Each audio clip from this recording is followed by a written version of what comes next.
Hey, Algebra 1. Let's see, we've got Unit 2, Lesson 10. Let's make our answer key. We are solving inequalities. It says write three values that make this inequality true. And so here's the thing. We could solve this inequality or we could guess and check our way. So it's like, you know, a nice number that we could put in and check is 0. What's 0 plus 1? Well, that's just 1. 1 times -5 would be -5. Is -5 greater than 10?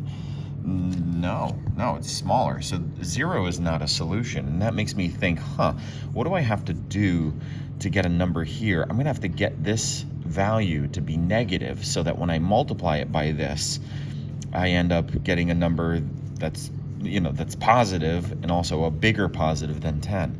So that makes me think here, like, well, what about like negative 1? Negative 1 and 1, well, that would make 0, and 0 times 5, that'd be 0. 0 is not greater than 10. So negative 1 isn't small enough. So like on the number line here, we tried 0, and it's like we need to go smaller. And so if I went to, and I tried negative 2, so let's see.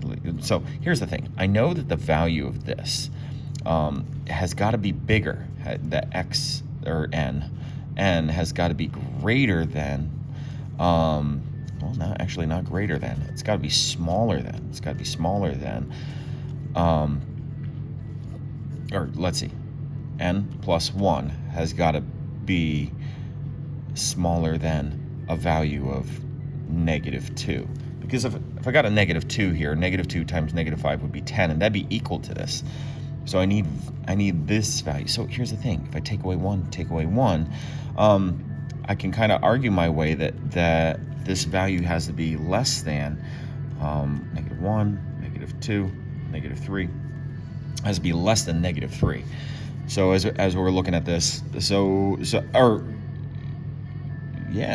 than negative 3. Because if I put in negative 3 here and I add 1, I'm going to get that negative 2. So I have to go smaller than that. So values like a negative 4, negative 5, a negative 6.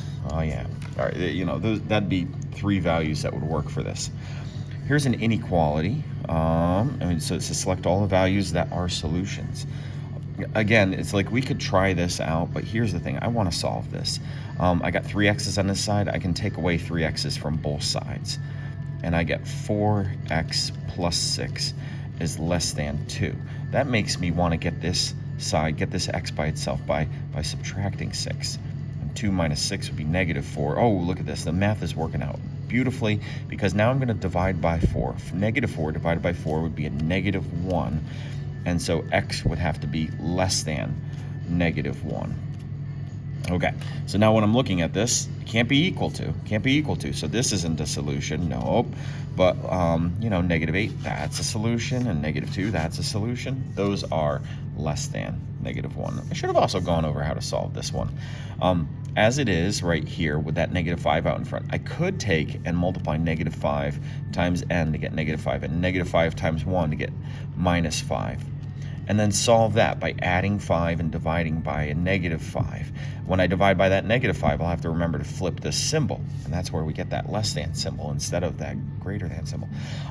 Another way, because 5 and 10 are both divisible by 5, I could divide this by negative 5 and divide 10 by negative 5. 10 divided by negative 5 would be a negative 2, and I would get n plus 1 is greater than negative 2. That familiar, I'm dividing by a negative, so it would flip the symbol. So we get this familiar inequality that I got just by reasoning through this. And then again, I would take away 1. All right, solving each one of these. So we've got this. I got to get the x by itself, so I'm going to subtract 5, and I get 32. I got 4x is greater than or equal to 32. And then I want to do, let's see, 32 divided by 4. And we get, so when I divide by 4, I get, now that's not a negative, so the sign stays just as it is, and I get x is greater than or equal to 8. That's our answer. Number 3, this one, it's set up in the same way. One thing I notice is that the number in front of the x is a negative. That means that I'm going to have to flip the symbol when I divide by that. Later, I have to focus and subtract the 4 first to get 8. 12 minus 4 is 8.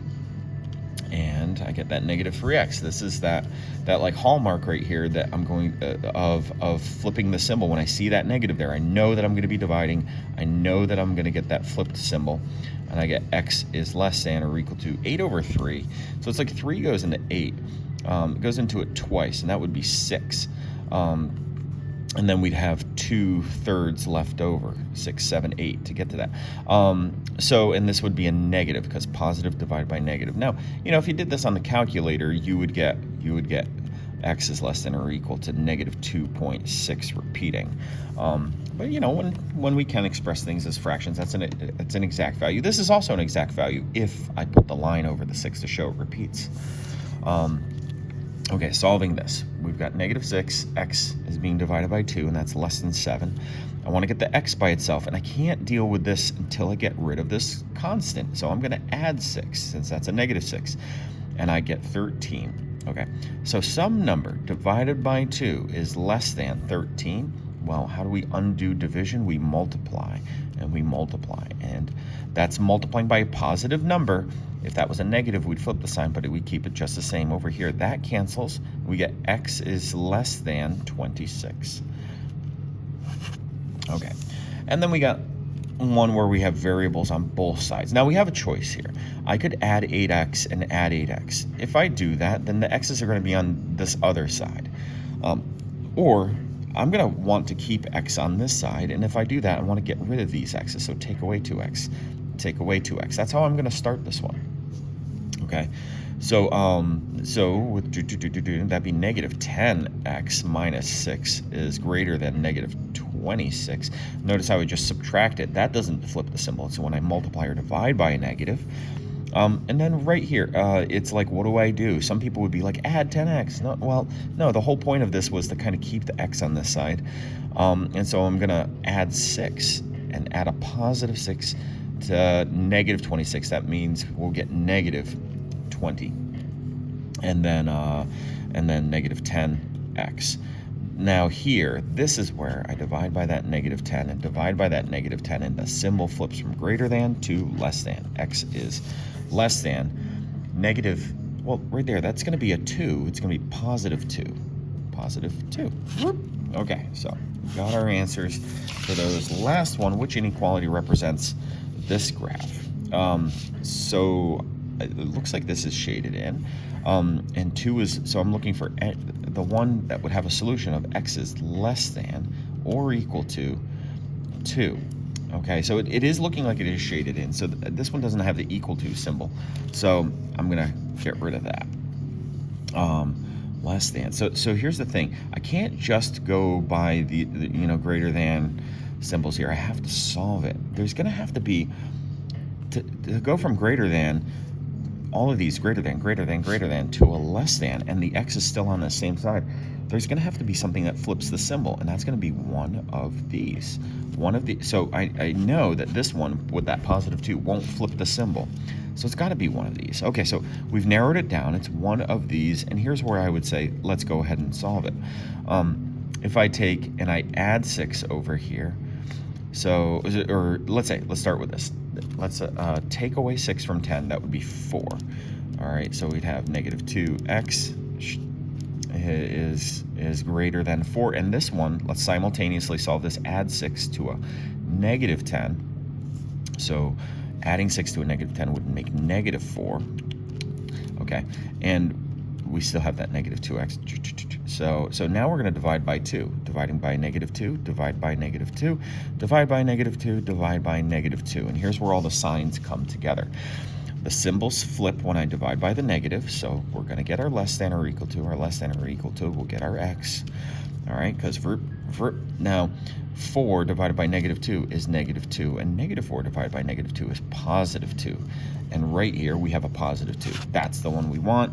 That means D is our answer. All right, so this is one that I had to think through a bit. If I wasn't able to think through these, I might take all of these and solve them. Yeah, all right, hope that made sense, folks. Take care.